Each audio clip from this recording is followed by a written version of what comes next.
Hi మిత్రమా, అందరికీ నమస్కారము. ఇప్పుడు ఒక మంచి పాట సుఖదుఖాలు సినిమాలో నుంచి. ఇది మల్లెల వీలయని, ఇది వెన్నెల మాసమని, తొందరపడి ఒక కోయిల ముందే కూసింది, విందులు చేసింది. ఇది మల్లెల వేలయని,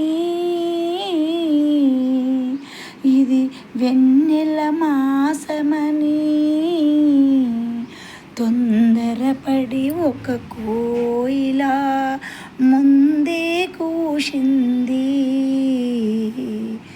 విందులు చేసింది.